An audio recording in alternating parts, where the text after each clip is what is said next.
Comment approcher une femme en public sans être bizarre? Alors dans cette vidéo, je vais expliquer exactement comment toi aussi tu peux approcher une femme, faire le début de l'interaction, l'opening, sans paraître bizarre. Je sais que parfois tu es dans la rue, tu vois cette jolie fille passer, elle est super jolie, elle est magnifique, et toi tu réfléchis à plusieurs manières de l'aborder, mais tu as peur. Tu ne sais pas car tu as peur qu'elle te rejette, tu as peur de paraître pour un homme super étrange, tu as peur de lui faire peur. Donc dans cette vidéo, je vais t'expliquer les 5 étapes à utiliser, à mettre en place pour approcher une fille sans paraître bizarre. Point numéro 1, le physique. Oui, c'est indéniable. Pour avoir une conversation, tu dois avoir accès à la conversation. Donc tu te dois d'être beau. Tu dois faire en sorte que la femme, en te regardant, ait envie de te parler. Certains vous diront, non, le physique, ça ne compte pas. Ce qui compte, c'est ce que tu vas dire. C'est faux. Le physique joue un rôle important dans la conversation. Tu te dois d'être en place physiquement. Par en place, je te dis pas d'être Cristiano Ronaldo, je te dis pas d'être un bodybuilder. Je te dis juste de bien t'habiller, avoir une bonne coupe de cheveux, être présentable, sentir bon. Ces 4 points déjà, ils te permettent d'aller au-dessus de l'homme moyen. L'homme moyen ne s'habille pas bien. L'homme moyen ne sent pas forcément bon. L'homme moyen a les cheveux gras, n'a pas une bonne coupe de cheveux. L'homme moyen n'est pas présentable. Tu te dois d'être présentable.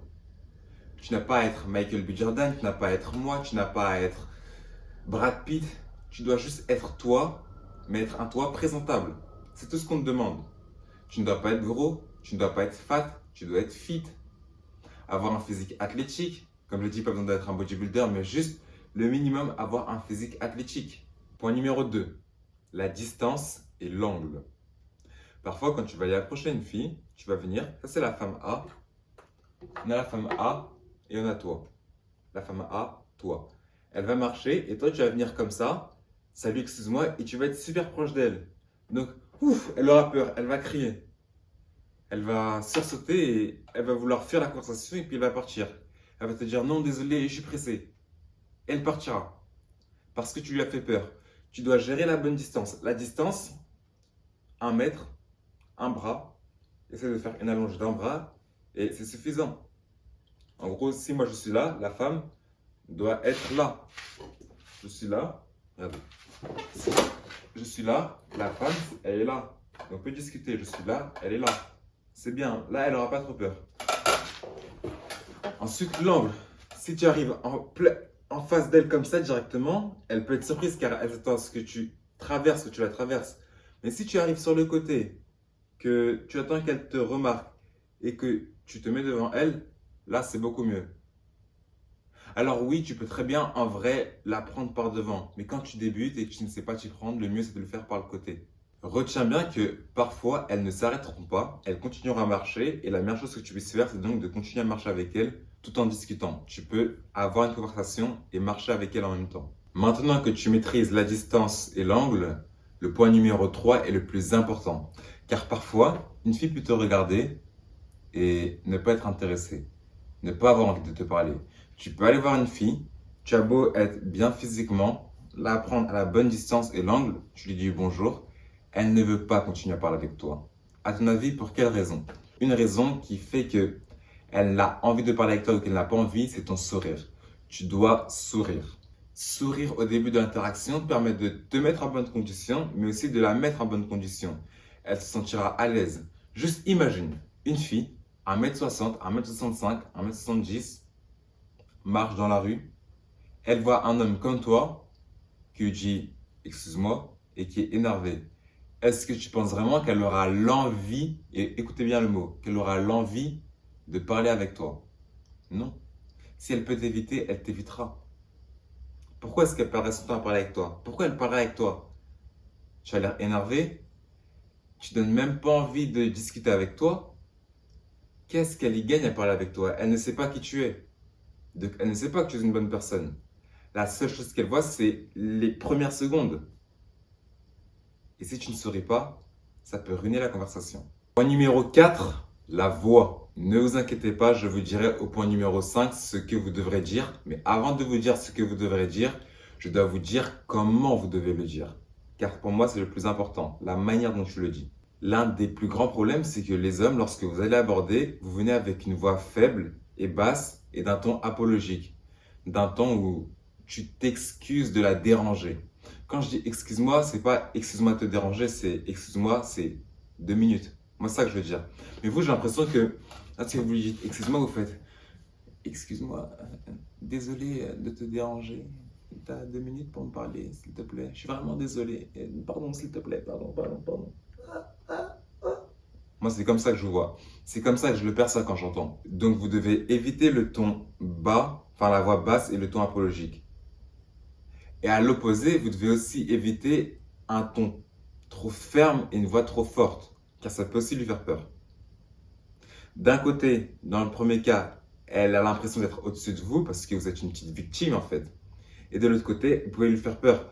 Et encore plus si vous ne sauriez pas. Là, elle va se dire que vous êtes un agresseur. Mais comme on sait, c'est toujours bien d'avoir une voix grave. Donc le mieux est une voix autoritaire et grave, mais avec un petit ton joueur et charmeur. Je vais vous montrer un exemple. Je te laisse mon Instagram et tu fais ce que tu veux de mon Instagram. Si tu veux le jeter, tu le jettes. Par contre, quand je tourne le dos comme ça, je pleure pas. Et si tu m'envoies un DM, tu m'envoies un DM. Mais ça va. Mais attends, vraie question. Vraie question. Dis-moi. Sur le fond, grave honnête. Tu fais ça souvent, je suppose. Quand t'es genre comme ça, genre ta manière d'être et tout, quand tu vas gérer des meufs, enfin aborder des meufs, est-ce que tu pourrais. Genre, il y a un pourcentage où elles te disent tout le temps oui. Ce sera peut-être la première à me dire non, du coup, non. Ah ouais? Je sais pas. Ça dépend de toi. Vas-y, c'est la vérité. Mais Là, comme vous le voyez dans la vidéo et comme vous l'entendez surtout, la voix est grave et le ton est joueur et charmeur. Et si vous voulez une astuce pour avoir un petit ton comme ça, vous devez vous aider de votre sourire. Si vous pouvez sourire avant l'interaction et un peu pendant l'interaction, vous verrez que la voix donnera un petit air joueur. Testez, vous verrez. Donc maintenant que tu sais ça, tu peux venir avec le point numéro 1, le point numéro 2, le point numéro 3, le point numéro 4 et lui dire « Excuse-moi, salut, ça va ?» Et là, c'est parfait car tu as son attention. Tu as son attention, donc on peut passer au point numéro 5. Qu'est-ce que tu dois dire? Alors, pour répondre à cette question, je vais faire super simple. Tu ne dois pas être indirect car quand tu es indirect, tu ne vas pas au point directement et tu tournes beaucoup trop autour du pot. Donc la femme est pressée, elle s'ennuie et elle veut partir. Elle ne veut même pas discuter avec toi. Elle ne veut même pas de l'interaction car l'interaction est trop longue. Mais l'inverse, c'est un problème car quand tu es trop direct, tu lui mets trop de pression. Donc elle doit prendre une décision rapide. Et lorsqu'on prend une décision rapide, le mieux est de dire non plutôt que de s'engager dans quelque chose car elle aura l'impression qu'en acceptant, vu que tu es trop direct, elle devra être engagée dans quelque chose. Donc la réponse la plus facile pour elle est de répondre non. Je ne suis pas intéressé, au revoir. Mais comme vous le savez, Kanye Uchis a toutes les solutions. Donc face à cela, j'ai 3 solutions, 3 phrases que tu peux dire lorsque tu ne sais pas quoi dire. Hey, excuse-moi, je t'ai vu marcher et j'aime bien ton look, donc je voulais te dire bonjour. Première phrase. Hey, excuse-moi, je t'ai vu marcher et honnêtement, t'as attiré mon attention. Ou enfin, hey, excuse-moi, je t'ai vu marcher et je t'ai trouvé mignonne. Je voulais juste te dire salut. Comment tu t'appelles? Et à la fin de chaque phrase, tu enchaînes avec un comment tu vas? Comment se passe ta journée? Comment tu t'appelles? Pour ne pas lui laisser le temps de dire ah merci mais j'ai un copain ou ah merci mais je suis pas intéressé mais merci pour l'approche, au revoir. Voilà, tu passes directement à autre chose. Elle te dira merci, je m'appelle Sarah. Et hop, tu discutes avec elle à partir de là. Si tu respectes ces 5 points, tu pourras approcher n'importe quelle femme sans être bizarre. J'ai actuellement un produit digital, le lien est en bio. Si tu as ce produit, grâce à ce produit, tu pourras approcher une femme, discuter avec elle, la séduire durant l'interaction et la revoir le plus rapidement possible. Le lien est dans ma bio, clique sur le lien et je t'assure que tu séduiras autant de femmes que tu veux. Merci beaucoup. Travaillez dur, encore plus lorsque vous n'en avez pas envie.